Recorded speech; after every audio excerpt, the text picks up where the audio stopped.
गुरुर्ब्रह्मा गुरुर्विष्णुः गुरुर्देवो महेश्वरः गुरुः साक्षात् परब्रह्म तस्मै श्री गुरवे नमः। अध्याय 6 श्लोक 41 અને 42।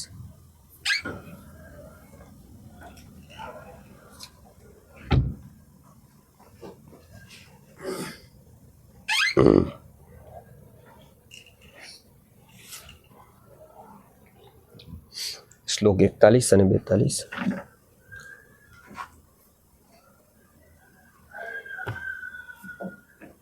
प्राप्य पुण्य कृतान् लोकान् प्राप्य पुण्य कृतान् लोकान् उषित्वा शाश्वतिः समाः उषित्वा शाश्वतिः समाः शुचीनां श्रीमताङ्गेः शुचीनां श्रीमताङ्गेः योगभ्रष्टो विजायते योगभ्रष्टो विजायते अथवा योगिनामेव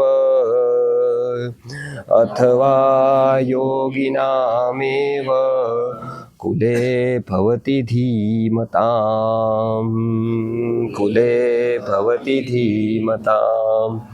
एतद्धि दुर्लभतरं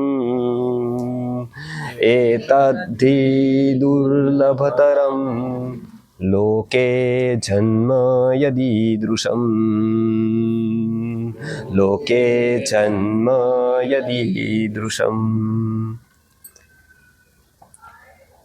आ श्लोक में सौ प्रथम आपणे जोई रह्या हता के कोई पण सत्कार्य करता करता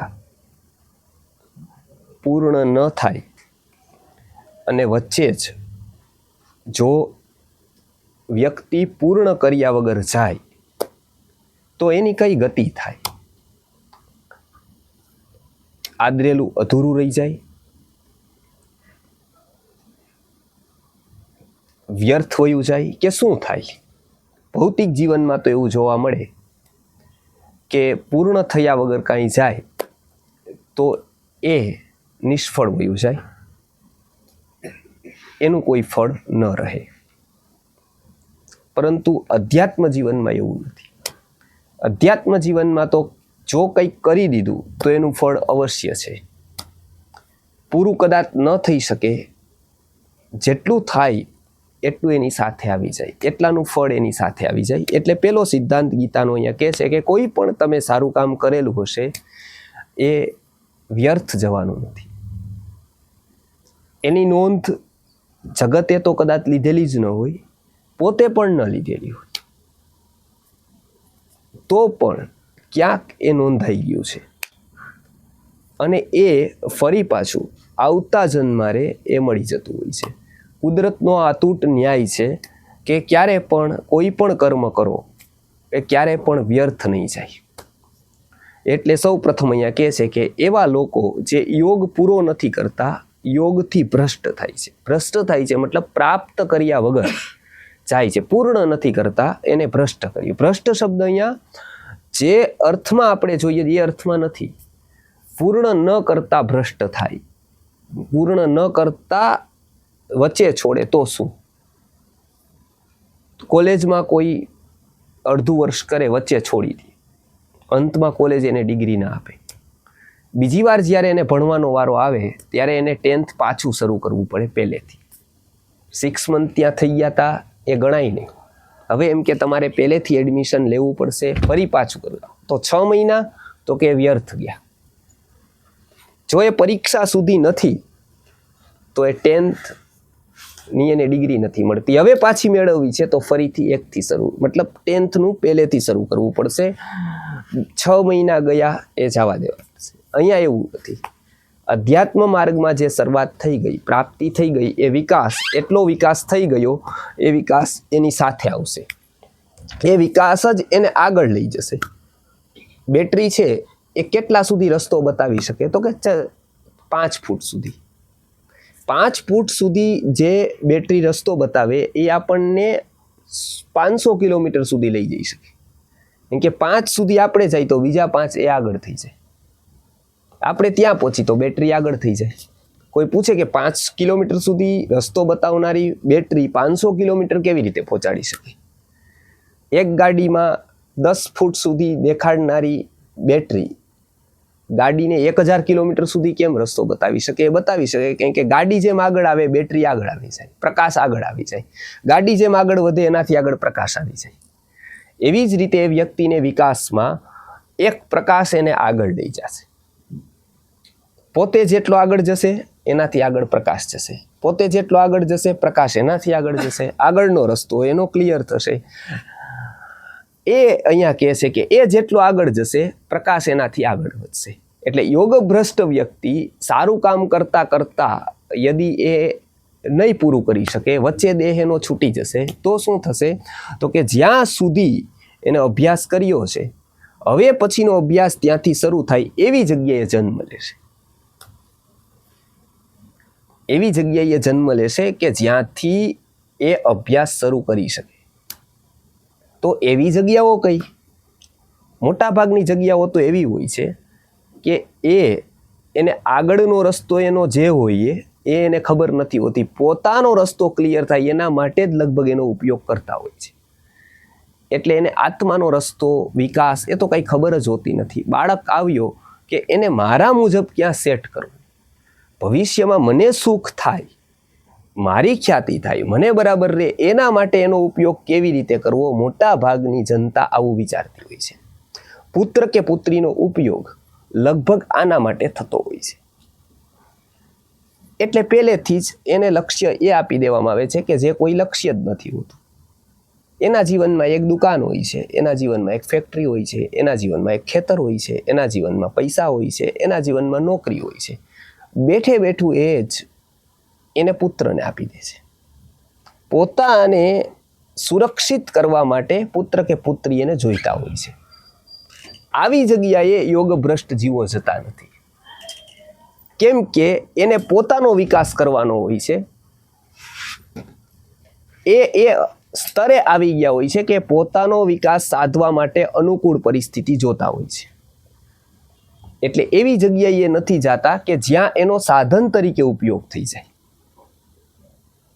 એ કોઈને સુખી કરવા, ભૌતિક રીતે સુખી કરવા આવતા નથી. અને કોઈ પણ મોટી વ્યક્તિ ભૌતિક રીતે કેમ આવે સુખી કરવા માટે? ભૌતિક રીતે સુખી થવું કે દુઃખી થવું એ તો એના પોતાના પુણ્યની વાત છે. એ તો એને પોતાના સત્કર્મોની કે કર્મોની વાત હોય છે. કોઈના ઉપર એ અધીન નથી. એટલે યોગભ્રષ્ટ જીવો કેવી જગ્યાએ જાય છે? તો કે ખાલી શ્રીમાનને ત્યાં નથી જતા, પરંતુ કેવી જગ્યાએ? તો કે શુચિ શ્રીમાનને ત્યાં જાય છે. ખાલી શ્રીમાન અને શુચિ શ્રીમાનમાં ફરક છે.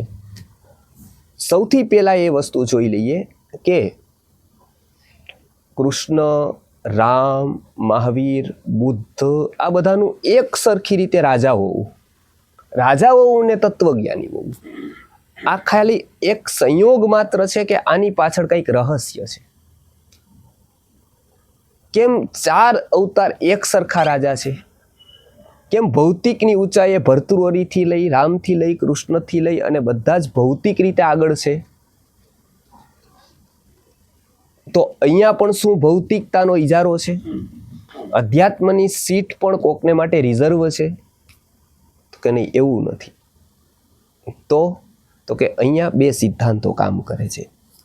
સૌ પ્રથમ, સામાન્ય ઘરે જો કોઈનો જન્મ થાય છે તો સામાન્ય ઘર એટલે કે સામાન્ય વિચારવાળા માતા પિતા છે એ એટલું જ વિચારે છે કે આ બાળક આપણા કામમાં શું આવશે? આપણને સાચવશે, આપણા અરમાનો અને કોડ પૂરા કરશે. આપણે જે ડિગ્રી નથી લઈ શક્યા, આપણે નથી ભણી શક્યા, આપણે બંગલો નથી બનાવી શક્યા, આપણે કરોડપતિ નથી થઈ શક્યા, આપણે કલેક્ટર નથી થઈ શક્યા, આપણે ડૉક્ટર નથી થઈ શક્યા, એ આ થશે. સપનું અધૂરું આપણું છે, પૂરું કરી શકીએ એમ છે નહીં, એટલે પાસ આઉટ એના ઉપર કરે છે, ચાહે એનું સપનું હોય કે ન હોય. એને થોપે છે, તારે બેટા ડૉક્ટર બનવાનું પહેલા નંબરનું, ઓલાને બનવું નથી હોતું. આ એની ઉપર થોપે છે તારે, અને એ એક સરખી રીતે સમાજના ઘરના લોકો થોપે જાય છે. એટલે એને પણ થાય છે કે મારે ડૉક્ટર બનવાનું છે, મારે કલેક્ટર બનવાનું, રાજનેતા બનવાનું છે. બસ અહીંયાથી ચૂક શરૂ થાય છે. એટલે યોગભ્રષ્ટ જીવો બગડવાની બીકે આવી જગ્યા પસંદ નથી કરતા. એટલે પહેલી વાત એ રહી. એટલે પહેલો સિદ્ધાંત તો એ સમજાવ્યો કે આપણે સંતતિને પાસ નથી કરતા, એ આપણને પાસ કરે છે. એટલે એનું કીધું ને, એ ક્યાં જન્મે છે એવું કીધું, કેમ કે પાસ એ કરે છે, આપણે નથી કરતા. પાસ એ કરે છે, આવવાનું એને છે, લાવવાના આપણે નથી. લાવવાવાળા આપણે નથી, આવવાવાળા એ છે. એટલે પહેલી વાત એ સિદ્ધાંત કીધો. બીજી વસ્તુ, મનુષ્યનું જીવન મોટે ભાગે ભૌતિક જીવનની ચિંતામાં ચાલ્યું જાય છે. કુદરતે બધાને એક વૃત્તિ આપી છે, એ છે સુરક્ષાની વૃત્તિ. કોઈ પણ કૂતરું જોશો, બિલાડી જોશો, બધા પોતપોતાની સુરક્ષા ઈચ્છે છે. વરસાદ આવે એટલે કૂતરું સલામત જગ્યાએ શોધ કરી લે પોતાની. ઠંડી આવે એટલે બખોલ શોધી લે, બખોલ કરી લે. ચોમાસું આવે, કોકના ઘરનું છાપરું, કોકને ત્યાં એ શોધી લે. પ્રત્યેક જીવ જોજો, એને કુદરતે જીવન આપવા માટે, જીવન વ્યવસ્થા કરવા માટે અલગ અલગ એક સોફ્ટવેર મૂકી દીધો છે. એ છે સુરક્ષાની ભાવના. એ બધામાં એ સોફ્ટવેર કામ કરે છે. એટલે પ્રત્યેક જીવ, કીડીથી લઈ, હાથીથી લઈ, કૂતરાથી, બિલાડીથી, ગાયથી, ભેંસથી, બધા સુરક્ષા શોધે છે. એક છે જરૂરિયાત પૂરતી. આ બે વસ્તુ છે. એક છે સુરક્ષાની શોધ અને બીજું છે જરૂરિયાતની પૂર્તિ.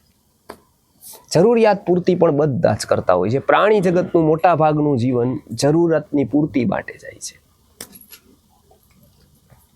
અને બીજું સુરક્ષાની ભાવનાથી જાય, સુરક્ષા શોધતા હોય. એ સુરક્ષા શોધતા શોધતા જીવન પૂરું થઈ જાય છે. આ બે જ વસ્તુ આપણે જોઈએ તો પ્રાણી જે વર્તમાનની સુરક્ષાની શોધ કરે છે, પ્રાણી જે વર્તમાનની જરૂરિયાત પૂરી કરવા માગે છે, મનુષ્ય જાતિમાં પણ આ બે જ વસ્તુ રહેલી છે. મનુષ્ય જાતિ વર્તમાનની જરૂરિયાત પૂરી કરવા કરતાં ભવિષ્યની જરૂરિયાત પર ધ્યાન આપે છે.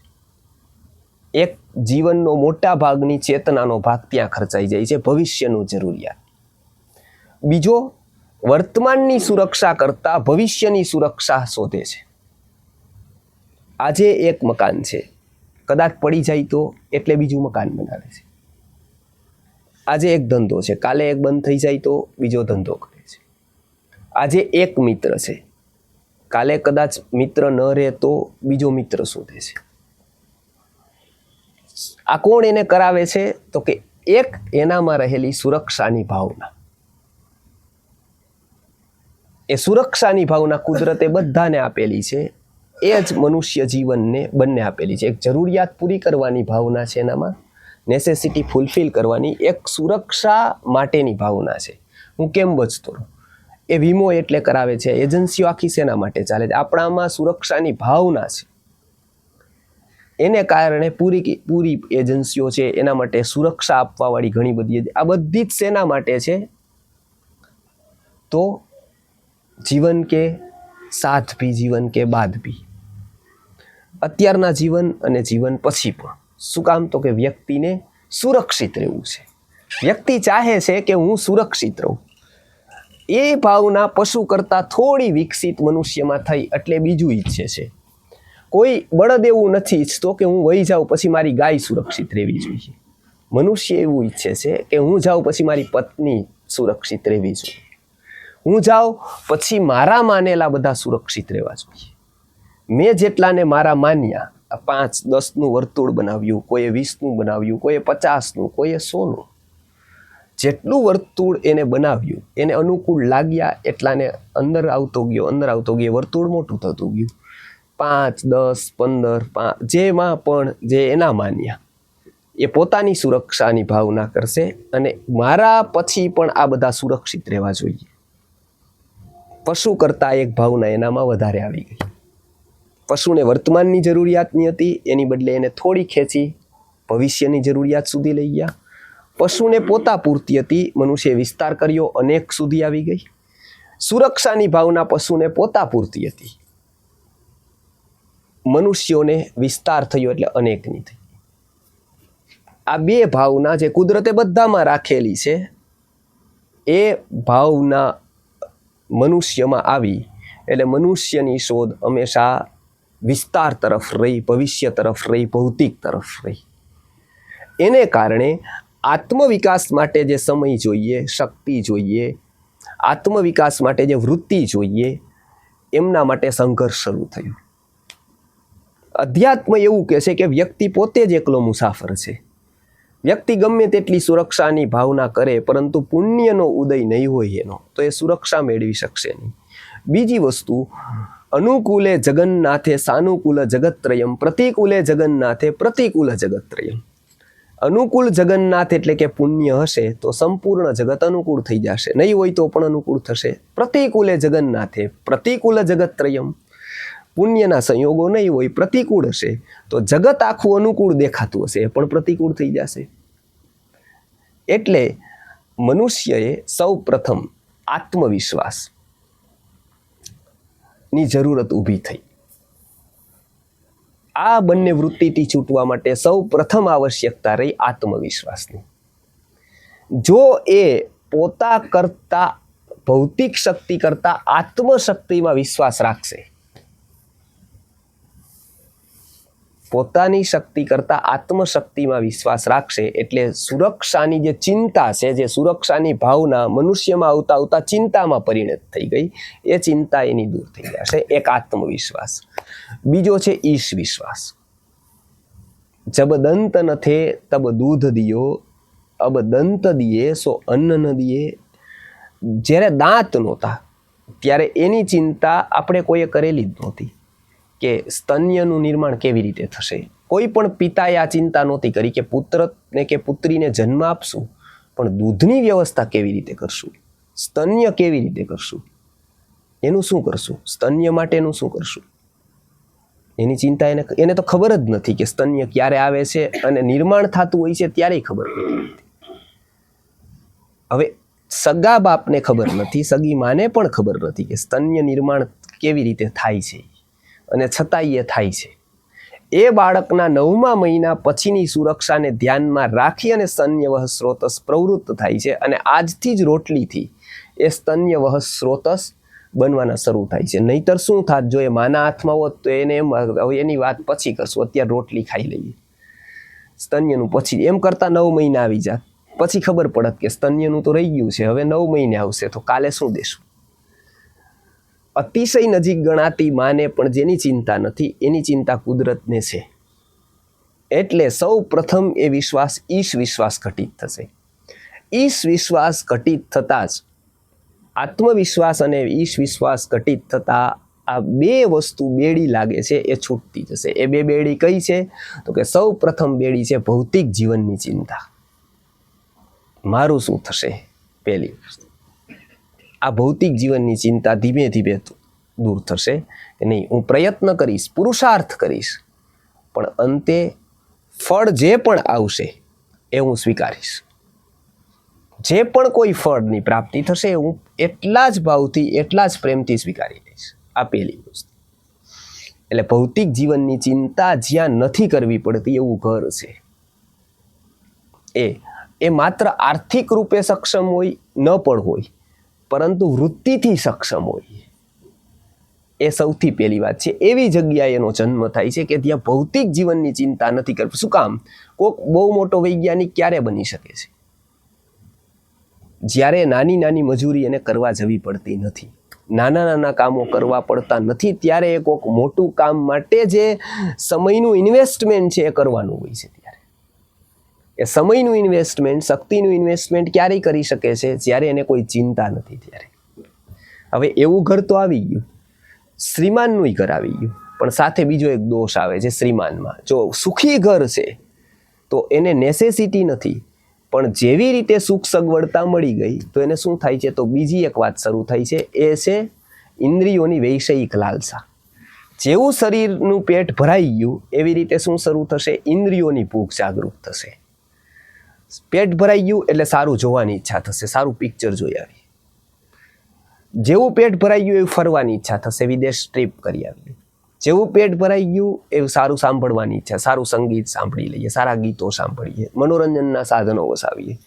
પેટ ભરાઈ જાય પછી ઇન્દ્રિયો જાગૃત થાય. હવે એ કહે છે અમારું શું, પેટને દઈ દીધું, હવે અમારું એક જ્ઞાતિ ઉઠે, એ કંઈક રાઇટ્સ માગે એટલે બીજી જ્ઞાતિ ઉઠે કે જો ઓલા લોકોએ કર્યું હવે અમારી જ્ઞાતિનું શું. એ બેસે એટલે ત્રીજી ઉઠે રાજનીતિમાં કે અમારું શું. પછી એવી રીતે શરીરનું પેટ ભરાઈ ગયું એટલે ઇન્દ્રિયો માગે કે અમારું શું, શરીરનું થઈ ગયું હવે અમારું. એ પૂરું થાય એટલે મન ઉઠે, અમારું શું. આ બધી ભૂખ પૂરી થાય પછી અધ્યાત્મની જાગે. એટલે એવી પરિસ્થિતિ હોય કે જ્યાં જરૂરિયાત પૂરી હોવા છતાં પણ ઇન્દ્રિયોની વૈષયિક લાલસા ન હોય. એવું ઘર એટલે સૂચિ શ્રીમાનનું ઘર કહેવાય છે. એટલે અહીંયા બે વસ્તુ, ભૌતિક જીવનની ચિંતા પહેલી વસ્તુ એ દૂર થાય. એટલે ભૌતિક જીવનની ચિંતામાં જે નેસેસરી હોય એની ફૂલફિલ થાય. સાથે સાથે ઇન્દ્રિયોની વૈષયિક લાલસા ન હોય. નહીતર ઇન્દ્રિયોની વૈષયિક લાલસા એક એક ઉઠતી જાય, એ પૂરી કરવામાં એનું જીવન પૂરું થઈ જાય. મળેલી પરિસ્થિતિનો સદુપયોગ થાય નહીં. આ શું કામ મળેલી? કોઈ પણ ભગવાન કોઈ પણ શક્તિ કોઈને આપે છે ને, સાથે સાથે એક અપેક્ષા ઊભી હોય છે કુદરતની. એને આંખ આપે છે તો એ અપેક્ષા રાખે છે કે આ આંખથી એ સારું જોશે. એને વિદ્યા આપે છે તો એની પાસેથી અપેક્ષા હોય છે કે આ વિદ્યાનો ઉપયોગ એ આત્મવિકાસાર્થે કરશે. કોઈને સારી વાણી આપે છે તો કુદરતની અપેક્ષા હોય છે કે આ વાણીનો ઉપયોગ એ વિદ્યા પ્રવર્તન માટે કરશે, પેટ ભરવા માટે નહીં. કોઈને ધન આપે છે તો એને અપેક્ષા હોય છે કે એને વેડફવા માટે નથી આપ્યું, મોજશોખ પૂરા કરવા માટે એને ધન નથી આપ્યું. એને ધન આપ્યું છે ક્યાંક ધનની ક્ષતિ છે, ક્યાંક ધનની કમી છે, એને કારણે આત્મવિકાસ કોકનો અટકે છે. ક્યાંક ધનની કમી છે એટલે વ્યવસ્થા અટકે છે. આ પરિપૂર્તિ કરવા માટે એને ધનની પ્રાપ્તિ કુદરતે કરાવેલી છે.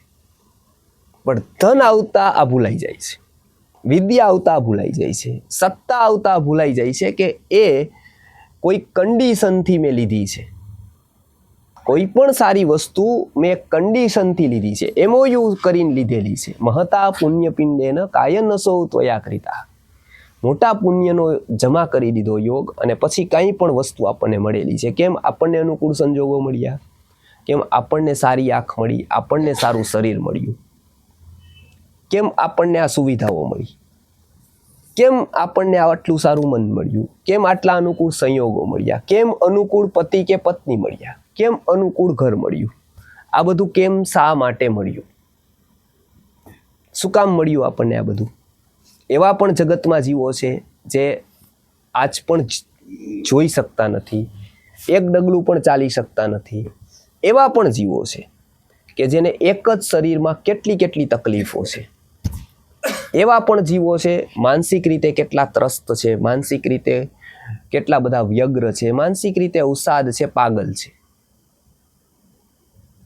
કેટલા એવા જીવો છે જે ચિંતાતુર છે, બે છેડા જ ભેગા નથી થતા, કોઈ જીવનમાં કંઈ તકલીફ પ્રાપ્તિ જ નથી, કંઈ જ નથી એના જીવનમાં. એવા પણ જીવો છે. એમનામાંથી આપણે અલગ કેમ છીએ? ત્યારે એવું કીધું કે આપણે કંઈક વિશેષ મળ્યું છે. વિશેષ એટલે મળ્યું છે એકના એકવાર આપણે ક્યાંક ને ક્યાંક અધ્યાત્મની યાત્રા શરૂ કરી છે. એ શરૂ કરી છે, પરિણામ આપણે અહીંયા પહોંચ્યા છીએ. એને શરૂ નથી કરી એટલે એ ત્યાં છે. આપણે પણ ભૂતકાળમાં ત્યાં હતા, યાત્રા શરૂ કરીને આપણે અહીંયા આવ્યા. અહીંયાથી આપણે આગળ નહીં જાય તો ફરી પાછા ત્યાં જવાના છે. કેમ કે કુદરતનો એક નિયમ છે, ગતિ નથી થતી. જો એ પ્રગતિ નથી થતી તો અધોગતિ નિશ્ચિત થાય છે, સ્થિર કંઈ જ નથી. જો ઉપર ન જાય તો નીચે અવશ્ય જાય છે, ગતિ નિશ્ચિત છે. એટલે સૌ પ્રથમ એવું કીધું, પ્રાપ્ય પુણ્યકૃતાન લોકાન. પુણ્યકૃત લોકો ઉત્તમ ઉષિત્વા શાશ્વતી સમા, ઉત્તમ લોકોમાં વર્ષો સુધી રહીને, ઘણા સમય સુધી રહીને પછી શું કરે છે? શુચિનામ શ્રીમતામ ગેહે, શુચિ શ્રીમાનને ત્યાં યોગભ્રષ્ટો ભીજાયતે. યોગ અધૂરો રાખીને આવેલો જીવ શુચિ શ્રીમાનને ત્યાં જન્મ લે છે. શુચિ શ્રીમાન એટલે ક્યાં કે જ્યાં ભૌતિક જીવનની ચિંતા કરવી પડતી નથી, કરતા નથી. ભૌતિક જીવનની ચિંતા કદાચ પોતાને કરવી પડે તો બાળકોને થોપતા નથી. આ પહેલી વસ્તુ. એટલે એને અધ્યાત્મ વિકાસ કરવાનો અવકાશ મળે છે ત્યાં. અવકાશની સાથે પરિસ્થિતિને સાથે વાતાવરણ મળે છે. એક તો હોય પરિસ્થિતિ, એક હોય વાતાવરણ. વાતાવરણ કેવું આપે છે? વાતાવરણ એને અનુકૂળ આપે છે. એટલે શુચિ શ્રીમાન છે. શુચિ શ્રીમાન એટલે જેનામાં લક્ષ્મી પ્લસ સરસ્વતીનો સમન્વય છે. ખાલી શ્રીમાન અને શુચિ શ્રીમાનમાં ફરક છે. ખાલી શ્રીમાન પાસે માત્ર પૈસા છે, એની પાસે માત્ર ભોગ છે. શુચિ શ્રીમાન પાસે જ્ઞાન પ્લસ લક્ષ્મી છે, દ્રષ્ટિ પ્લસ લક્ષ્મી છે, ત્યાગ પૂર્વકની લક્ષ્મી છે. એટલે શુચિ શ્રીમાન છે. એટલે શુચિ શ્રીમાનમાં લક્ષ્મી અને સરસ્વતીનો દુર્લભ કહી શકાય એવો સંયોગ છે. વાસ્તવમાં એવું ઓછું જોવા મળે છે કે કોકની પાસે પૈસા હોય અને એમની પાસે વિદ્યા પણ હોય. કોકની પાસે વિદ્યા હોય સાથે સાથે પૈસા પણ હોય. લક્ષ્મી અને સરસ્વતીનો સંયોગ ખૂબ દુર્લભ બનાયેલો છે. પરંતુ આ દુર્લભ સંયોગ જેનામાં છે એ શુચિ શ્રીમાન છે. એનાથી શું થાય છે? એનાથી આવનારું ધન છે એ સાર્થક કાર્યોમાં લાગે છે. એટલે અહીંયા પહેલો નિયમ એવો કીધો કે એવા લોકોને ત્યાં જન્મે છે કોણ? તો કે યોગ ભ્રષ્ટ જીવ તેવા લોકોને ત્યાં જન્મ લે છે. ભગવાન રામની વાત કરીએ તો એમનો જન્મ જે કુલમાં થયો એને રઘુકુલ કહેવાય છે.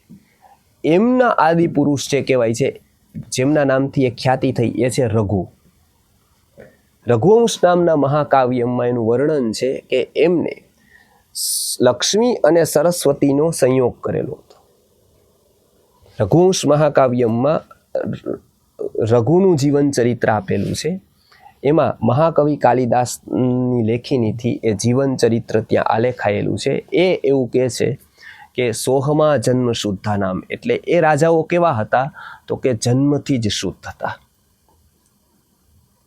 ગર્ભ સંસ્કાર પૂર્વક એમનો જન્મ થતો એટલે જન્મથી જ શુદ્ધ હતા. સોહમા જન્મ શુદ્ધા નામ આ ફલોદય કર્મણામ, ફળ મળે ત્યાં સુધી કર્મ કરવાવાળા હતા. પછી આ ફલોદય કર્મણામ આ સમુદ્ર ક્ષિતિશા નામ, આ સમુદ્ર સુધી ક્ષિતિશ સુધી એમનું રાજ્ય હતું. આના કરથ વર્તમનામ, એમની આજ્ઞા ચારે તરફ પ્રવર્તી હતી. પછી કે સત્યાય મિતભાષિણામ યશસે વિજિગીષુણામ. કેવું એમનું જીવન હતું? તો કે એમના જીવનનું વર્ણન કરતી વખતે કહે છે કે સત્ય બોલવું પડે એટલે મિતભાષી હતા. મિતભાષી શું કામ હતા? તો કે સત્ય જ બોલવું પડે, અસત્ય ન બોલાઈ જાય એટલે સત્યાય મિતભાષિણામ યશસે વિજિગીષુણામ. પોતાનો યશ પ્રાપ્ત થાય એમના માટે જીતવાની અભિલાષાવાળા હતા. પછી તો કે ત્યાગાય સંભૃતાર્થાનામ, સારા કાર્યોમાં વાપરી શકે એના માટે કમાણી કરવાની ઈચ્છાવાળા હતા. ભોગ કરવા માટે નહીં, ભોગવું કરવા માટે નહીં, પણ સારા કાર્યોમાં ખર્ચી શકાય એના માટે ત્યાગાય સંભૃતાર્થાનામ, ત્યાગ કરવા માટે સંભૃત કરવાવાળા હતા. પછી યથા અપરાધ દંડાનામ યથાકાલ પ્રબોધિનામ, યોગ્ય સમયે જાગવાવાળા હતા. યોગ્ય સમયે યોગ્ય કામ કરવાવાળા હતા. શું શું કામ કરતા હતા? તો કે શૈશવે ભ્યસ્ત વિદ્યાનામ, બાળપણમાં શું કરતા હતા? તો કે શૈશવે ભ્યસ્ત વિદ્યાનામ, વિવિધ પ્રકારની વિદ્યાઓનો અભ્યાસ કરતા. કેમ કે શૈશવ શેના માટે છે? બાળપણ શેના માટે છે? વિદ્યાઓનો અભ્યાસ કરવા માટે. પછી તો કે યુવા વૃત્તિમાં સંયમપૂર્વક વિવાહ કરી અને સંયમિત જીવન જીવનારા હતા. એટલે કે યુવા અવસ્થામાં યૌવને વિષયેશિણામ, વાર્ધક્ય આવતા જ વાનપ્રસ્થ આવતા મુનિવૃત્તિને રાખવાવાળા હતા. વાર્ધક્ય મુનિવૃત્તિ નામ. આ કરતા એટલે શું થતું? પરિણામ શું થતું? તો કે યોગેના અંતે તનુત્યજામ, યોગપૂર્વક એ જીવને છોડી શકતા હતા. યોગેના અંતે તનુત્યજામ, યોગપૂર્વક જીવનની સાધના કરી અને યોગપૂર્વક પોતાનું જીવન સમાપ્ત કરી શકતા હતા આનંદથી. યોગથી એમનો જીવ જતો હતો. આજે શું થઈ ગયું તો કે શૈશવે ભ્રષ્ટ વિદ્યાના, શૈશવમાં જ શું કરે છે? ભ્રષ્ટ વિદ્યાઓનું અધ્યયન કરે.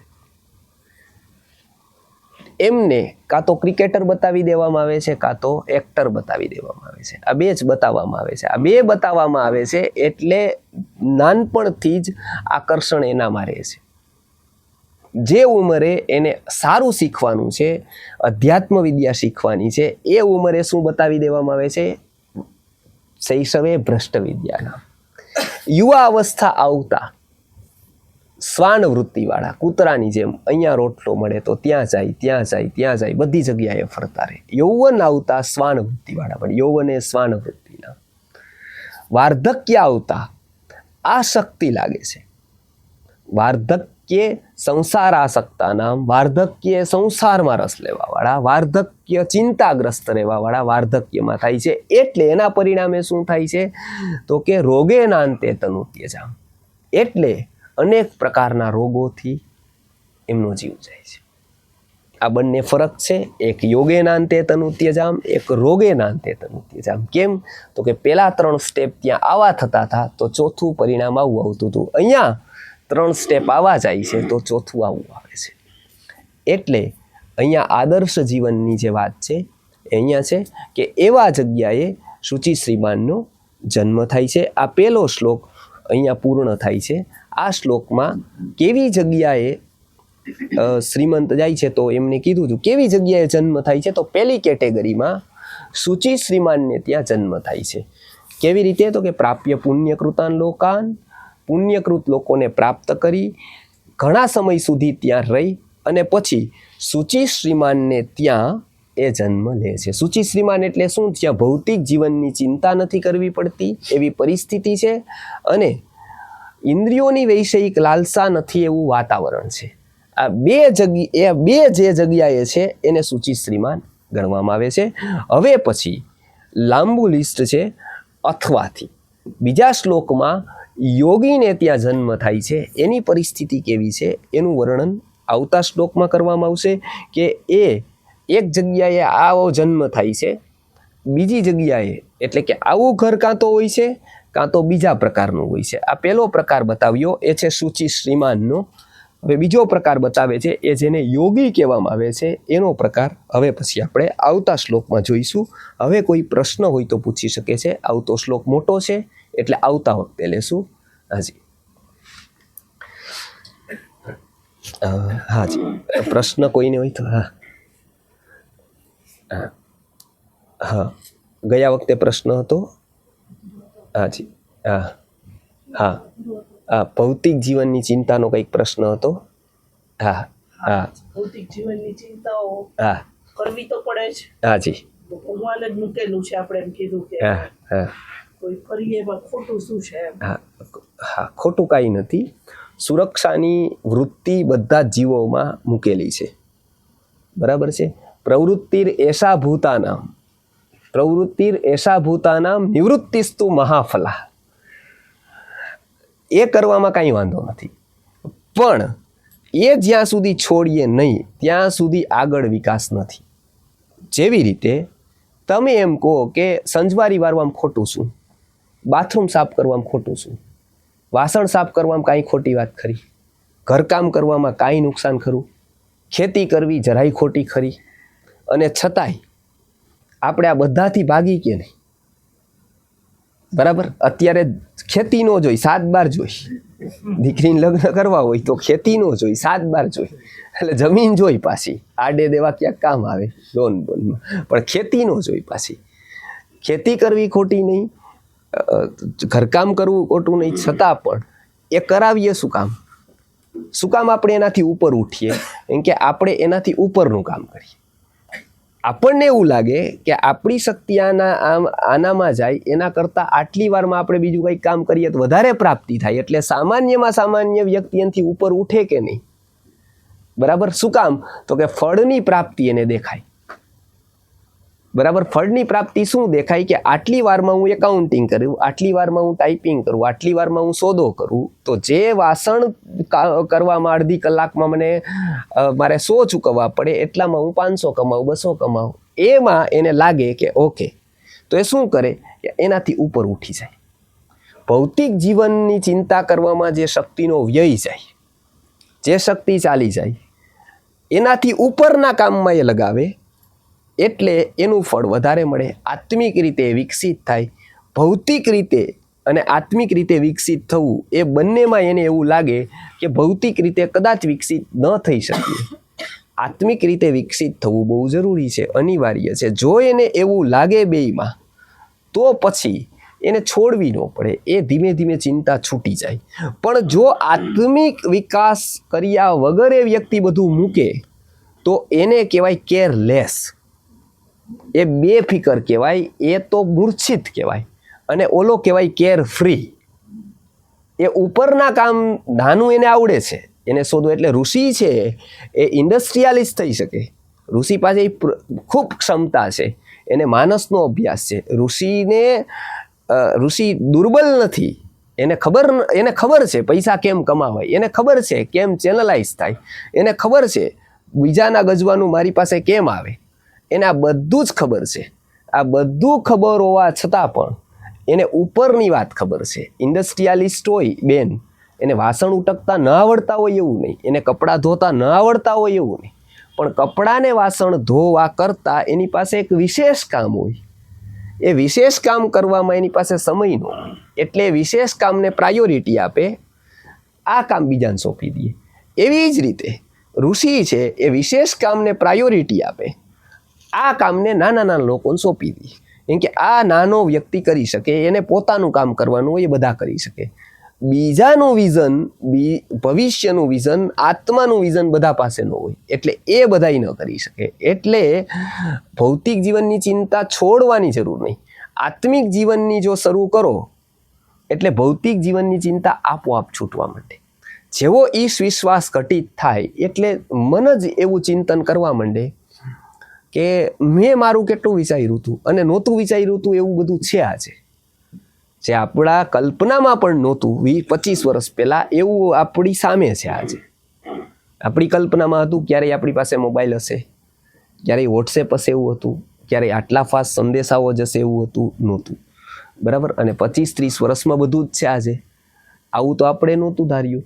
તો કોઈકની કોઈક શક્તિ ઉપર આપણે શ્રદ્ધા વિશ્વાસ રાખવા, એ રાખીએ, એ આત્મશક્તિ સુધી પહોંચીએ, એટલે ભૌતિક જીવનની ચિંતા છોડવાની જરૂર નથી, એ છૂટતી જશે. બસ ઉપરની પકડવાની છે. હંમેશા આપણા લોકો શું કહે છે કે બાળકને રમકડા છોડાવવામાં ટાઈમ પાસ ન કરો, મોટો કરો. મોટો કરો પછી એને ઉપદેશ નહીં આપવો પડે, કહું તું 10માં આવ્યો, રમકડું છોડી દે, મોટર લઈને કમસે કમ તું ન જા પેલી ચાવીવાળી સ્કૂલમાં. બરાબર. કોલેજમાં આવ્યો છે, હવે તું કમસે કમ કોઈ પણ ગીલી દંડો લઈને ન જા ત્યાં, અથવા તો રમકડાની ગાડીઓ લઈને ત્યાં ન જાય. કોલેજમાં આવે એટલે તમે આપો તો પણ એને શરમ લાગે કે ભાઈ રમકડા હાથમાં હશે, તું જઈશ કેવી રીતે કોલેજમાં, એ ત્યાં મૂકીને જાય. કેમ? તો કે અવસ્થા બદલી ગઈ, એટલે નીચેની વસ્તુ છોડવી ન પડી, એનાથી છૂટી ગઈ. ભૌતિક જીવનની ચિંતામાં બે વસ્તુ છે. ઈશ વિશ્વાસ ઘટિત થાય, એટલે કેટલીક ચિંતા આપણે કાલ્પનિક કરતા હોય, કેટલીક આપણી કલ્પનાની ચિંતા હોય. આજથી 25 વર્ષ પછી શું થશે, 20 વર્ષ પછી આનું શું થશે, પછી આવું થશે તો આનું શું થશે, પછી આવું શું થશે. બરાબર છે. એ કરતા હોય ને, એ આપણા વિશ્વાસની કમી હોય, સૃષ્ટિના રહસ્યોની આપણને જાણ ન હોય, એટલે આપણે કરતા હોય. પણ જેવી એ જાણ થવા માંડે આપણને, એવી રીતે એ શ્રદ્ધા અંદરથી કેળવાતી જાય. પછી એવું જ લાગે કે નહીં, આ મારને જેની થશે હશે એની પ્રાપ્તિ મને થઈ જશે યોગ્ય કાળે. અને અહીંયા આ ઉત્તમ વાત ઉપર વિશ્વાસ ઘટિત થાય, એટલે શક્તિ ક્ષીણ કરવાવાળી જે આપણી ચિંતા છે, એનાથી આપણે મુક્ત થઈ શકીએ. વોચમેન હોય બેંકમાં,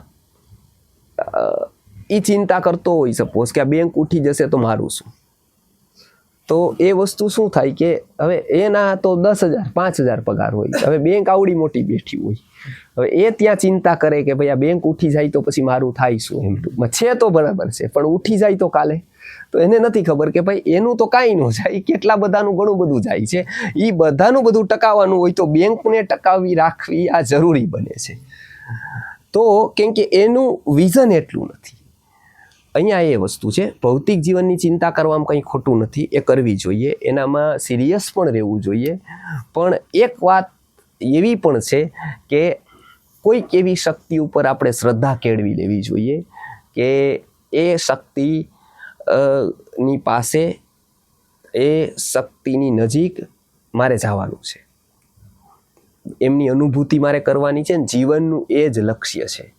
આ કદાચ મળે કે ન મળે બહુ ફરક નહીં પડે, કદાચ 5 મિત્રો નહીં હોય, કદાચ આપણા 500 ફોલોવર નહીં હોય, કદાચ બેંક બેલેન્સ નહીં હોય, કદાચ અંતમાં કાંઈ નહીં હોય, બસ આત્માનો વિકાસ હશે ને એનાથી એ બધું જ થશે. એક જ જોશે ખાલી. અત્યારના આપણે બહાર જઈએ, વિદેશ જઈએ ત્યારે આપણી પાસે બધું જ હોય, સાડલા આપ્યા હોય, ત્યાં આપી આવજો, ઘરનાને આપજો, મીઠાઈના ડબ્બા હોય, બધું જ હોય. વિઝા ન હોય તમારી પાસે, બરાબર છે, પાસપોર્ટ ને વિઝા ભૂલાઈ જાય. હવે આ બધાનો મતલબ કઈ રીએ ખરો?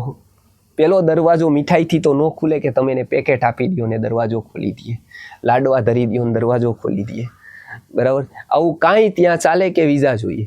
વિઝા હોય અને બીજું કાંઈ જ ન હોય, બરાબર છે. તો ભૂખ્યા કે તરસ્યા આપણે ગમે તેમ કરીને માગીને પણ પહોંચી તો શકીએ ત્યાં, બરાબર ને? કોઈક એ બીજું આપી શકે, બીજા વિઝા નો આપી શકે આપણને. બીજા તરસ લાગી હોય તો આપણે રિક્વેસ્ટ કરીએ, પૈસા ને પાણી આપો, પાણી આપી શકે. પૈસા નથી, નાસ્તો આપો. તો એવા લોકો તો આવ્યા હોય ત્યાં, જેવા તેવા આવ્યા ન હોય તો એ કદાચ આપણને નાસ્તો આપી શકે, વિઝા નો આપી શકે. આત્મવિકાસ છે ને એ વિઝા છે. એ હશે તો આગળની બધી વ્યવસ્થા કરી શકીએ. પણ આપણે એવું ધારતા લઈએ કે ત્યાં લાડવા આપી દેશું, ત્યાં બતાવી દેશું કે આટલું દાન આપ્યું તું, આટલા પૈસા છે, ત્યાં સેટિંગ યમરાજ હારે કરશું, ત્યાં કથા કરી દેશું, ભાગવતની પાછળ બેસાડશું અને પછી દાન દઈ દેશું ગરીબોને, છોકરાઓ શનિવારે જમાડી દેશું. આ બધુંય કરશું, વિઝા નહીં હોય આપણી પાસે આત્મવિકાસનો. તો બીજું બધું કીધું શંકરાચાર્યજીએ, કુરુતે ગંગા સાગર ગમનમ વ્રત પરિપાલનમ અથવા દાનમ જ્ઞાન વિહીન સર્વમતેન મુક્તિમ ન ભજતી જન્મશતેન. એક તો કમસે કમ એની પાસે કેપેબિલિટી હશે આત્મવિકાસની, તો જ આ બધાને અર્થ છે. એ જ નહીં હોય તો સદગતિ એની નથી. એટલે ભૌતિક જીવનની ચિંતા કરવાની એ દક્ષતા નામનો ગુણ કહેવાય. એ ખોટી વાત નથી, એ બહુ સારી વાત છે, દક્ષતા કહેવાય. અત્યારે જો એ માતા પિતા એ બી કરી હોત ને તો આટલા યુવા લોકો ક્રિકેટરો અને એક્ટરો પાછળ દીવાના ન હોત. એને ત્યારે જ રોકી દીધા હોત કે IPL તું જોશ, તને જીવનમાં બિલકુલ ઉપયોગી નથી, તું પુસ્તક લઈને બેસ અને 10thની તૈયારી કર, તું 8thની તૈયારી કર, 9thની તૈયારી કર, આ બધા તારી સાથે નહીં આવે. જો એટલી કડક પણ રાખી હોત ને દક્ષતા તો પણ આજે એવી હિંમત કોઈનામાં નથી. એટલે દક્ષતા નામનો ગુણ છે. ભૌતિક જીવનની ચિંતા કરવી જોઈએ, અધ્યાત્મને છોડીને નહીં, એને દાવ પર લગાવીને. જી, મોહ એટ્રેક્શન તો સાચું કે ખોટું? ઈ જો પુણ્યના આધીન જ હોય હા, તો પછી આ બધા ફીલ થાય છે ઘડાઈને કે જે ધાર્યું એમ કે જે માગ્યું હા, મળ્યું હા, ઈશ શક્તિ પાસેથી કે ગમે એ રીતના. હા, ઘણા બધા લોકો એવું કહેતા હોય કે માગવું કે ના માગવું એ પછીનો પ્રશ્ન છે, માગે તો પછી પુણ્યના આધીન જ હોય તો બધું ખોટું ના? ના, આમાં છે ને પુણ્ય બદલી શકે. આપણે દાખલા તરીકે કોઈ આશીર્વાદ આપ્યા તો એ આશીર્વાદ લાગે. હા, ઓકે. અને આપણા કર્મનો તો એમાં કર્મ ચેન્જ થયા કહેવાય ને. ઓકે. હાજી,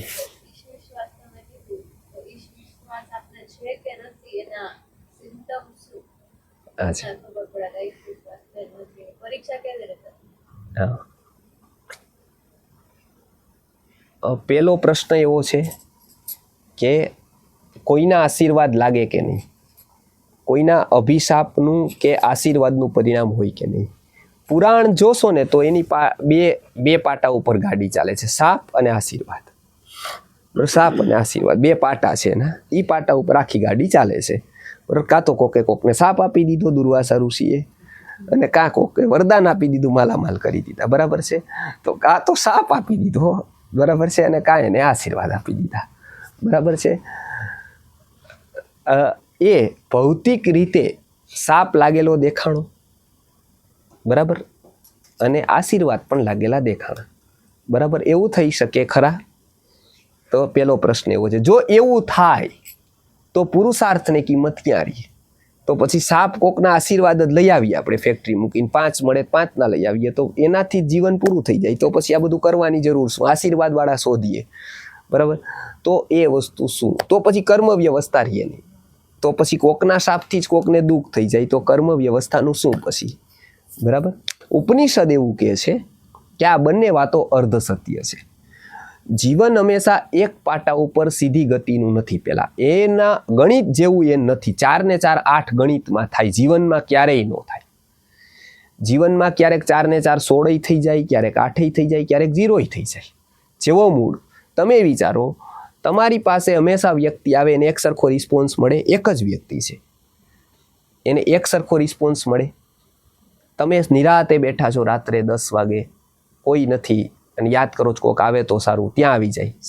બરાબર, સસરા આવી જાય, મામા આવી જાય. એમાં એટલે એ મામા જોઈને તમને આનંદ થઈ જાય. બેસો, ચા પીઓ, આ કરો આ કરો આ કરો. બરાબર છે, એની સાથે. બરાબર, ત્યારે તમે આનંદની ઉર્મી હોય કે કોક આવી ગયો હોય, ગમે એમ કરીને એને બેસાડો. કોરોનામાં કોઈ આવતું નહોતું ત્યારે માણસની ભૂખ લાગી હતી. અત્યાર સુધી અન્નની લાગતી હતી, હવે માણસની લાગેલી. કોક આવે તો આ વાદર વધી જતો કે આવો આવો એ બેસો. કોઈ ન હોય તોય ફોન કરતા, કેમ છે, કેવી રીતના છે. બરાબર, કેમ કે કોક જોતું હતું એને. હવે 5-10 ગ્રાહકો બેઠા હોય પાર્ટી મોટા, ત્યારે મામા આવે. તમને એમ લાગે કે આના પછી આવે તા સારું, ખોટા ડિસ્ટર્બ કરશે. અહીંયા મારે આ બધાને શીશામાં ઉતારવાના છે, આમાં એ ડિસ્ટર્બન્સ ઊભું કરશે. એટલે 5-10 ગ્રાહકો બેઠા હોય ત્યારે કોક આવે, ત્યારે ગુરુ પણ આવે તો એમ લાગે કે આના કરતાં પછી આવે ને તો સારું, ફાળો પછી દઈ દેશું, લખાવી દેશું છેલ્લે, અત્યારે જાય તો સારું. આવું શું થાય?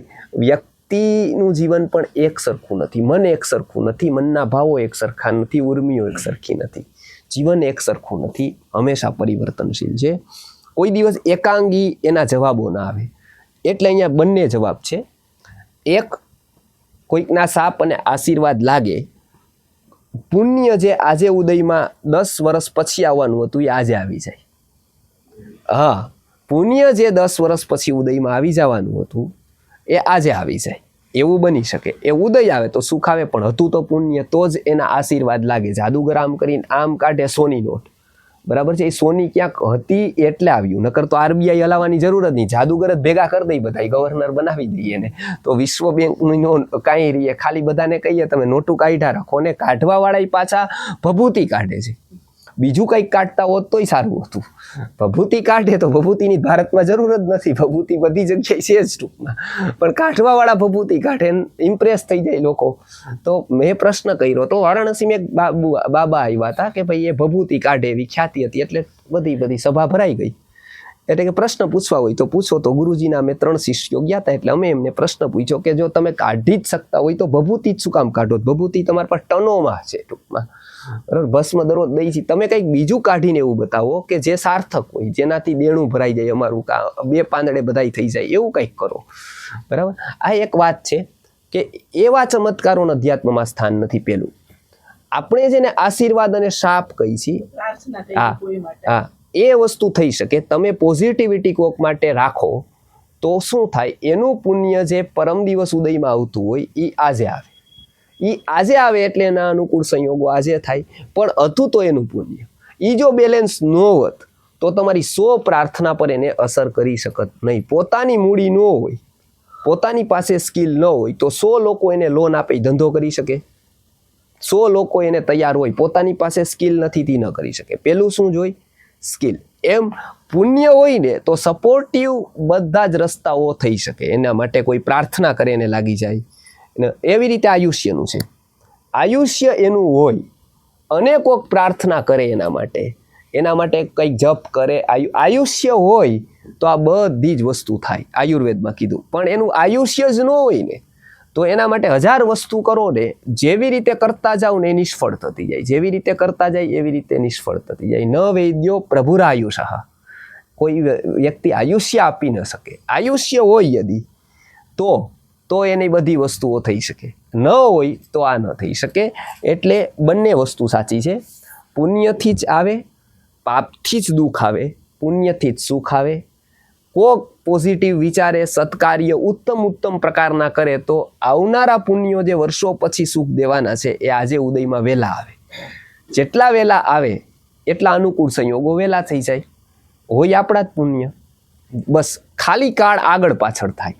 વસ્તુ પડેલી જ છે, એને તમે આજે ઉપાડો, કાલે, પરમ દિવસે, ઓલે દિવસે, જે પહેલા પછી આવવાના હતા એ આજે આવે.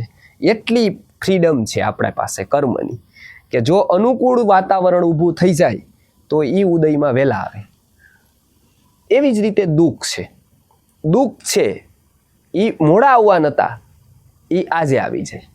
સાપ વગેરે એ જે સત્ય વાત છે એની વાત છે. આવા સાપોની કોઈ વાત નથી કે જે ભિખારીને આપણે ન દઈ તો એ કે જે તમારું ધનોત નીકળી જાય. જો એવી રીતે નીકળી જતું હોત તો ભિખારી ગીજારો લઈ જતા આખા વિશ્વનો. ઉપનિષદોની કંઈ જરૂરત ન રહી. તો એનામાં બ્લેકમેલ કરત કે ભાઈ તમે આપો, નકર હું તમને સાપ આપી દઈશ. તો એવા વ્યક્તિઓના સાપની કોઈ જ કિંમત નથી. પણ જેને વાણીનું તપ છે જેની પાસે, એનો દુર્ભાવ કદાચ લાગે તો એ દુર્ભાવને કારણે સામા વ્યક્તિનું પાપ જલ્દી ઉદયમાં આવે એવું બની શકે. એટલે આ બંને વાત સાચી. પુણ્ય અને એનાથી પુણ્યથી સુખ, પાપથી દુઃખ, પણ એને ઉદયમાં લાવવાના જે કારણો છે એમાં શાપ અને વરદાન છે. આગળનો પ્રશ્ન એવો છે કે ઈશ વિશ્વાસ છે એ ખબર કેવી રીતે પડે કે આપણો ઘટિત થયો છે કે નહીં? પ્રશ્ન બરાબર છે કે ઈશ વિશ્વાસ છે બધા કહે છે કે છે, બરાબર. જો આ જગત કરતા આગળના જગત પ્રત્યે આપણી ચિંતા વધી જાય, બરાબર છે, મારું શું, બરાબર છે, એ ચિંતા કરતા મારો વિકાસ કેમ થશે, બરાબર, મારું કર્તવ્ય શું, એ બધા પ્રશ્નો જ્યારે મન વિચારવા માંડે ત્યારે માનવાનું કે આપણને ભૌતિક કરતા ઈશ્વર પર શ્રદ્ધા વધતી જાય છે. હવે ઈશ વિશ્વાસ વધતો જાય છે, કેમ કે ઈશ વિશ્વાસની નિશાની પહેલી એ છે કે આધ્યાત્મિક જીવનની ચિંતા થાય, પ્રાયોરિટીમાં અધ્યાત્મનું જીવન આવે, અને એના વગરનું જીવન લુખું અને જીવન સૂકું લાગે. એમના વગરની સૃષ્ટિ લુખી અને જીવન સૂકું જ છે, ઈશ્વર વગરનું, પરમાત્મા વગરનું. આવી શરૂઆત થાય ને એટલે માનવાનું કે ઈશ્વર પ્રત્યે આપણી શ્રદ્ધા છે એ હવે એક સ્તરે આવી છે. આ વાસ્તવમાં કોઈ કે એનાથી ન થઈ જાય, પણ આ અનુભૂતિનો વિષય છે કે આપણને જેવું લાગવા માંડે કે પહેલાં જે રસથી આપણે ભૌતિકમાં રહીએ અને બિલકુલ આપણે ચિંતા ન કરતા હોય ભવિષ્યની, મૂર્છિત હોય બિલકુલ કે જોયું જશે, થઈ જશે બધી જ વસ્તુ, હવે એનામાં આપણે મેચ્યોર થઈ ગયા હોય કે આ શું થશે, આવું કેમ હશે. બસ આ રહસ્યનો જો પ્રશ્નો આપણા મનમાં ઉઠતા રહેતા હોય, રહસ્ય ઉપર જો આપણે તત્પર રહેતા હોય, કોઈ પણ જ્ઞાન મેળવવાની આપણામાં જિજ્ઞાસા વધતી જતી હોય, તો માનવાનું ઈશ વિશ્વાસ આપણામાં હવે ઘટિત થતો જાય છે. કેમ કે આપણે શું કરી કે દેખાવાવાળા કરતાં ન દેખાવાવાળી જે સૃષ્ટિ છે એના તરફ આપણે પ્રયાણ કરીએ છીએ, બરાબર. એટલે એ લક્ષણ છે કે દેખાવાવાળામાં બધા જ મસ્ત છે, એના કરતાં ન દેખાવાવાળી સૃષ્ટિ ઉપર એ જ ઈશ્વર, એમના ઉપર આપણે પ્રયાણ કરીએ છીએ. ક્યારે કરીએ છીએ કે જ્યારે એની ઉપર આપણી શ્રદ્ધા થઈ છે ત્યારે જ આપણું પ્રયાણ ત્યાં થાય. જી હવે હાજી હાજી જ્યાં સુધી સમજો છો હાજી હાજી તો એ શું યોગ્ય છે કે ખાલી કે ભાઈ 84 લાખ પ્રકારની યોની જાતિઓ છે, હાજી યોનિઓ છે. હા એમાંથી બુદ્ધિ વર્ગ કયો હાજી તો કે મનુષ્ય એક જ. હા હા તો હવે ભૌતિકતામાં અને પેટ ભરવા માટે શું બુદ્ધિની જરૂર છે? હા જો એવું હોય હાજી માની લ્યો હા તો દરેક કયું પ્રાણી એવું છે જે બુદ્ધિ મળે છે? હા નથી આપણે જે ભૌતિકતા અને પેટ ભરવા માટે બુદ્ધિની જ્યાં કામે લગાવી છે હાજી ત્યાંથી ઘટાડવાની છે. હમ અને જે મુખ્ય પાયા છે આધ્યાત્મિક, શારીરિક, સામાજિક અને ભૌતિક, અત્યારે માણસ સૌથી છેલ્લા પાયા પાછળ દોડે છે ભૌતિક. જી પણ ખાલી આધ્યાત્મિક પાયો જો ડેવલપ થાય તો બીજા બધા પાયા આપોઆપ આપણી પાસે આવે મળે. આવું હું અત્યાર સુધી સમજો. હાજી હા તો ઈ તમે કઈ હાજી સૌ પ્રથમ એનાની પેટ ભરવા માટેની આપણે જે વાત કરીએ છીએ એ તો પશુઓની ભરી શકે, એવું નથી કે એના માટે કોઈ બહુ લાંબી બુદ્ધિની જરૂર હોય. પણ મનુષ્ય પાસે જે બુદ્ધિ છે મોટા ભાગે એ આવી કાર્મિકી બુદ્ધિ છે, એટલે એનું જીવન આખું ચિંતામાં જાય છે. એ એક સ્તરમાં છે એની બુદ્ધિ, એટલે એનું જીવન આખું ભૌતિકમાં ને બધામાં જાય છે, અધ્યાત્મ તરફ નથી આવતું. એનું કારણ કે એને એવી સમજણ નથી, એવી ક્ષમતા પણ નથી. પણ કદાચ એને એ ક્ષમતા વિકસિત થાય તો એ અધ્યાત્મ તરફ વળે, પણ એ કદાચ એના હાથની વાત નથી કે એવું એ કરી શકે. એના માટે સામાન્ય બુદ્ધિ નહીં, કોઈ વિશેષ બુદ્ધિ જોઈએ. એના માટે જે વાત કરી ને આકર્ષણ જોઈએ, અને એને યદી પૂર્વમાં નથી કરેલું જન્મોમાં, તો આ જન્મારે એનું એક સ્તર સુધીનું જ આવે, વધારે ન થઈ શકે. એટલે એ આકર્ષણનો નિયમ ત્યાં કામ કરે છે. પૂછ્યું તું એ કે તમે આકર્ષણ કોનું રાખ્યું, ભૌતિક યદી હોય કે ન હોય એનો સંબંધ અહીંયા નથી. તમારું આકર્ષણનું કેન્દ્ર બિંદુ કયું રહ્યું, આકર્ષણનું કેન્દ્ર બિંદુ યદી ઉત્તમ છે તો એ વ્યક્તિ એ તરફ અગ્રેસર થાય, તો ભૌતિક જીવન સ્થિર થવામાં ઘણી બધી સહાયતા રહે. પણ એ યદી નથી થતું, આકર્ષણ એનું નથી, તો એ વ્યક્તિ ભૌતિક રીતે પણ આગળ જઈને એનું કોઈ કરી શકે નહીં. જી, શું કહો છો?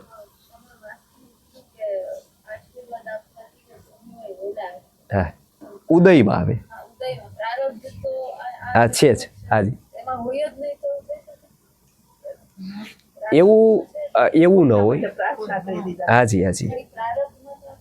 હા, એ બહુ સાચી. એમનું એવું કહેવાનું છે કે પ્રારબ્ધમાં જ ન હોય એવું ન હોય. પ્રારબ્ધ એટલે શું છે કે આ જન્મારામાં આપણે જે ભોગવવાના છે ને અત્યારના, સપોઝ કોઈ વ્યક્તિ એક ગોડાઉન રાખે મોટું, પછી ત્યાંથી છે ને એ નક્કી કરે કે કેટલો માલ આપણો બજારમાં ખપી જશે, એટલે કે 10 પેકેટ આના, 10 પેકેટ આના, બરાબર છે. તો એ 10 પેકેટ બિસ્કિટના, 10 પેકેટ સિંગના, એ બે લાવે 10 પેકેટ. હવે ઓફિસમાં લાવે, બરાબર છે, એને ત્યાં ખપાડવાના, બરાબર છે. એ જ્યાં સુધી ન ખપી જાય ત્યાં સુધી ઓફિસ ચાલુ રાખવાની, બરાબર છે. ગમે ત્યારે ખપે, ગ્રાહક આવી જાય તો તરત પૂરું થાય તો તરત ચાવી લઈને પૂરું કરી દેવાનું, બરાબર છે. ન ખપે ત્યાં સુધી બેઠું રહેવાનું. આમ જો હવે સેમ આવું જીવન, આપણે જે કર્મો કર્યા અત્યાર સુધીના બધા, એ આપણે ગોડાઉન ભર્યું આખું, એ શું કહેવાય? સંચિત કહેવાય. હવે આપણે એમાંથી 10 પેકેટ સિંગના લઈ આવ્યા અને 10 પેકેટ બિસ્કિટના, એ પુણ્ય અને પાપ, બરાબર છે, પુણ્ય અને. હવે એ જ્યાં સુધી ખપતા નથી ત્યાં સુધી આપણે અહીં બેસવાનું છે, બરાબર છે. ત્યાં સુધી આયુષ્ય શું કામ છે કે આ બેને ખપાડવાના છે. 10 સિંગના પેકેટ વેચવાના છે, 10 બિસ્કિટના વેચવાના. જ્યાં સુધી ન ખપે ત્યાં સુધી આપણે અહીંયા જ છીએ, બરાબર છે. ત્યાં સુધી ફરજિયાત બધાએ બેસવાનું છે, બરાબર. હવે શું થાય કે 10 બિસ્કિટના અને 10 સિંગના ગ્રાહકો એવા ગોઠવાય કે સિંગ અને બિસ્કિટ વારાફરતી જ ખપતા જાય. એકદમ કોઈ 10 સિંગ ન લઈ શકે એવી જ સ્કીમ છે. કોઈ એક સિંગ પેકેટ લે અને એક બિસ્કિટ એટલું જ લઈ શકે, બધું એકાર ન ઉપાડે. પુણ્ય અને પાપ છે ને એવું બને જ નહીં કે એકારે પૂરા પુણ્ય વયા જાય પછી પાપ થાય. વારા ફરતી જ આવે. શું કામ વારા ફરતી આવે? કુદરતને મનુષ્યને જીવન આપવું હોય ને તો આ બે વારા ફરતી રાખવા પડે, કેમ કે મન છે ને હંમેશા મધ્યમાં જીવી શકે. અતિ સુખ કોકને આવે ને તોય એનો જીવી શકે, કેપેસિટી બહાર વયું જાય. ખબર છે, સુખ પણ વિકૃત કરી દે વ્યક્તિને, બરાબર, અને દુઃખ પણ એક સાથે બધા તૂટે ને તો વ્યક્તિને તોડી નાખે. એટલે કુદરત શું કરે, પેલા પુણ્ય ઉદયમાં આવે એટલે સુખ આવી જાય. જેવું એ સેટ થાય ને 2-3 પુણ્ય ઉદયમાં ત્યાં એક દુઃખ પાછું આવી જાય. બિસ્કિટની સાથે સિંગનું પેકેટ વચ્ચે આવે એટલે શું થાય કે દુઃખ આવે ને એટલે એને અહંકાર આવતો હોય ને એ રોકાઈ જાય, બરાબર. એને એવું થતું હોય ને કે આમાં હું જ છું સર્વા, ત્યાં થઈ જાય ડાયાબિટીસ આવી જાય. તો એને એમ થાય ના હું બહુ તો હવે ડોક્ટર અધીન થઈ જાય, વૈદ્યને અધીન થઈ જાય, બરાબર છે. આપણને એમ લાગે કાંઈ નહોતું, ડાયાબિટીસ આવી ગયું, આવું કેમ? એટલે એ એને યાદ દેવડાવવા માટે હોય કે એ તું નથી એમ આખા જગતનો માલિક, બરાબર. આટલું શરીર ઉપર પણ તારો કંટ્રોલ નથી. ઘણા લોકો એવું હોય ને કે ભાઈ માંદા પડશું તો વૈજ્ઞાનિકોને રાખશું, ડૉક્ટરની ફોજ બોલાવી લેશું, વૈદ્યો રાખી દેશું, બરાબર છે. 2-5 જણા 10 જણા લોકો આપણને ચ્યવનપ્રાશ આપશે, કોઈ કાંઈક આપી દેશે, કોઈ સુવર્ણની ભસ્મ આપી દેશે. આપણને પૈસા છે એટલે કંઈ વાંધો જ નથી, બરાબર. એવું લાગવા માંડે તો કુદરત એક એવો રોગ આપી દે, કંઈક થઈ જાય. એ શું કામ થાય તો કે પાપનો ઉદય આવે. ફરી પાછો પુણ્યનો આવે સોલ, ફરી પાછું પાપ પુણ્ય. તો વ્યક્તિ શું થાય, એની મનોવૃત્તિમાં અતિ સુખ અતિ દુઃખ ના આવે. પુણ્ય અને પાપ વારાફરતી આખા જીવનમાં આવતા જાય. બરાબર, એટલે શું થાય કે વ્યક્તિને ન તો અતિ અહંકાર આવે કે ન તો અતિ લાચારી આવે. નહીતર વ્યક્તિ શું થાય, એકાકી થઈ જાય. જો અતિ દુઃખ આવે તો, અતિ સુખ આવે બરાબર તો અહંકારી થઈ જાય. આ બંનેમાં બેલેન્સ રહે. બરાબર, એટલે સુખ દુઃખ વારાફરતી આવે. એટલે એવું ક્યારેય ન બને કે પ્રારબ્ધ છે ને પુણ્ય નથી. કેમ કે પુણ્ય હોય ને, પ્રારબ્ધ છે તો હોય ને. એવું ન વધે પાપ જ પાપ રહે ઉદયમાં. પુણ્ય પાપ બધું જ પૂરું થાય એ પ્રારબ્ધના અંતિમ સુધી બંનેની જોડી રહે. એટલે પુણ્ય હોય ને હોય જ. જો જીવન છે તો આગળ પુણ્ય પણ છે અને આગળ પાપ પણ છે. એ બેયથી જ ચાલે. બરાબર, હોઈ શકે એની સંખ્યા ઓછી વધતી હોય. પુણ્ય કોકના 50 હોય, પાપ 10 હોય, 5 હોય, 4 હોય. તો શું થાય કે પુણ્ય વધારે આવે તો સુખી જિંદગી વધારે આસાનીથી જાય એની. દુઃખ પાપ વધારે હોય તો એના જીવનમાં દુઃખ વધારે આવે ટૂંકમાં. બરાબર છે, સુખ ઓછું આવે. પણ બેયનું પરિણામ અંતે એક જ થાય. આત્મવિકાસ કેટલો કર્યો એના ઉપર જ એનું થાય કે એ વસ્તુમાં પુણ્ય પાપ બેય સમાન થઈ જાય. દુકાનમાં એસી હતું, પંખો હતો કે ગરમીમાં બેઠો હતો વેપારી, અંતે જોવાય શું એનું બેલેન્સ શીટ ને. બસ બેલેન્સ શીટ એ આત્મવિકાસ છે.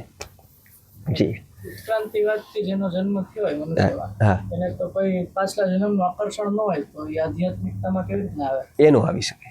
જે નવા મનુષ્યો આવે બાલ મંદિરમાં, જે પૂર્વ જન્મમાં પશુ હતા, આ જન્મમાં પહેલા મનુષ્ય થયા છે, એના લક્ષણો બ્રહ્મસૂત્રમાં આપ્યા છે. બરાબર, એનો જન્મ આ વખતે એના માટે અધ્યાત્મનું એ સ્તર જ ન હોય.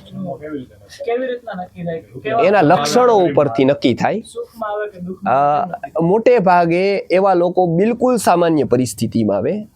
બરાબર, જેને આપણે અત્યારે સાવ સૂતેલા વ્યક્તિ કહીએ, સપોઝ કે જેને જીવન કંઈ ખબર જ ન હોય, જેને સામાન્ય એવી સભ્યતા હોય, એવા બધા લોકો છે એ પશુ યોનિથી આવેલા હોય.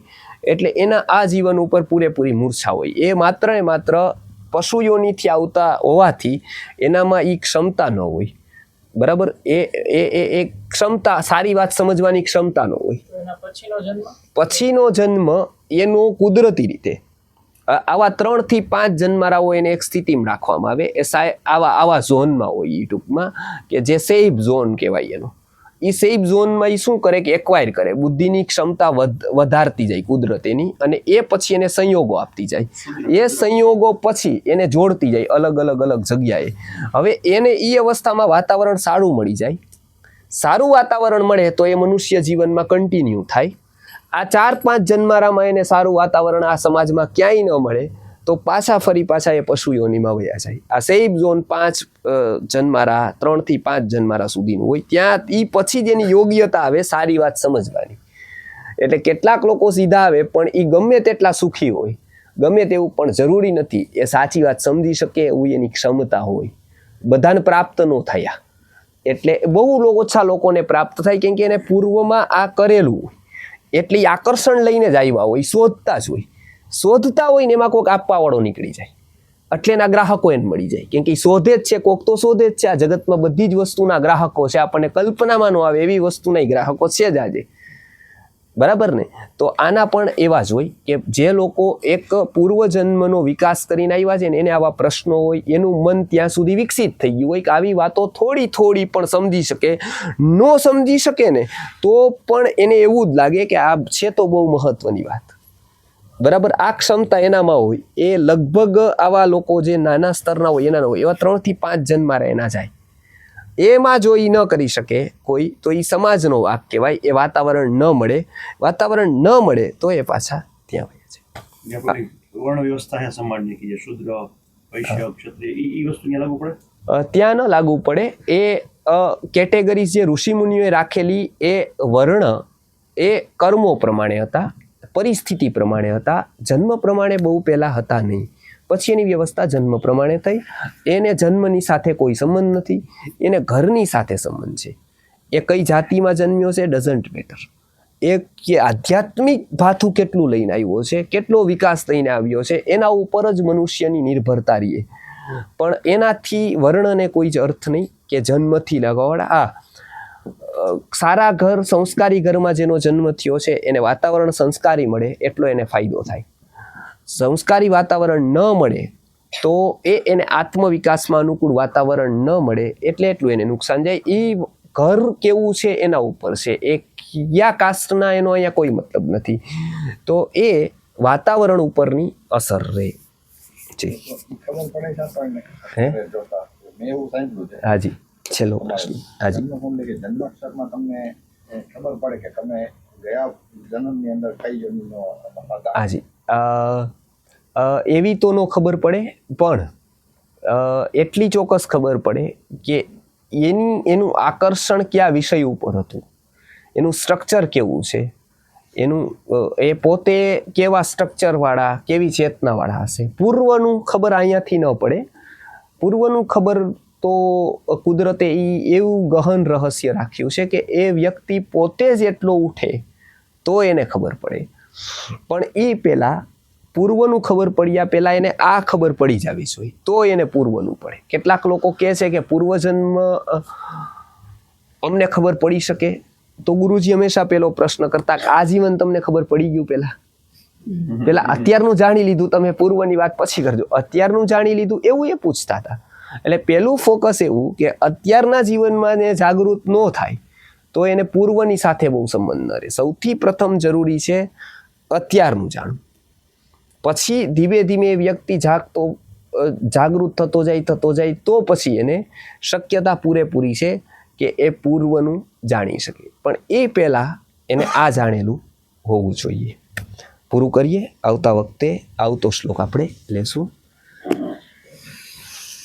ગુરુર બ્રહ્મા ગુરુર્વિષ્ણુ ઈશ્વર ગુરુ સાક્ષાત પરબ્રહ્મ તસ્મૈ શ્રી ગુરુવે